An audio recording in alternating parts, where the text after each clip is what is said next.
Overnight Russian attack sparked several fires in northern Ukraine, and emergency services here report that 4 people were hospitalized.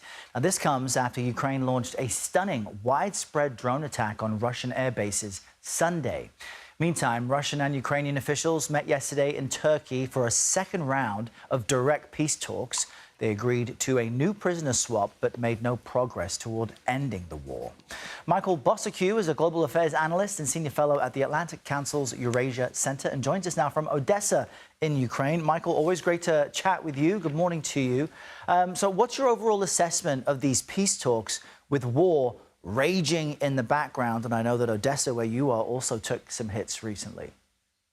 Sure. Good morning to you, Errol. Yes, in fact, we're under air raid alert right now. And overnight, 3 a.m. local time, I tell you, it sounded like World War III outside my window there, with massive amount of drones flying overhead and being shot down by Ukrainian forces.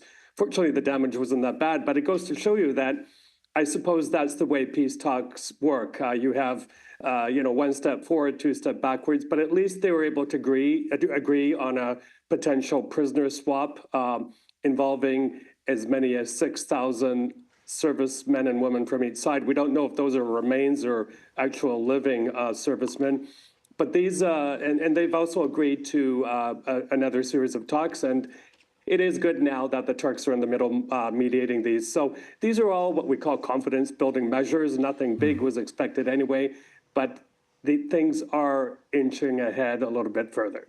And Michael, I must say, as someone outside of the war zone, I'm struck by you saying it sounds like World War III outside, there's drones overhead, but it wasn't that bad. I mean, this must be the reality for so many Ukrainians who kind of have this degree of intensity.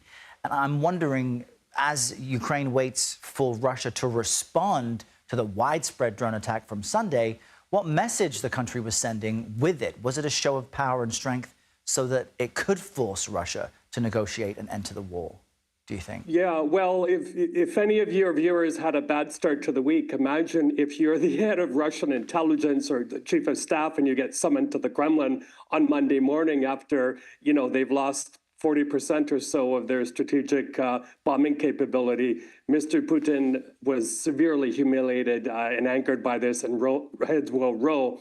It will have an impact. According to the Institute of the Study of War, Russia will struggle to replace this equipment. Some of it is older, but nonetheless, and it will at least temporarily interrupt their ability to do long-range missile strikes onto Ukraine. Having said that, and as you alluded to, we had a massive wave of drone strikes overnight, not only here, but also in a couple of other cities. But, Ukrainians are going on with their lives. Yesterday, I was on the shores of the Black Sea. Kids were building sandcastles. Beach volleyball was in full progress.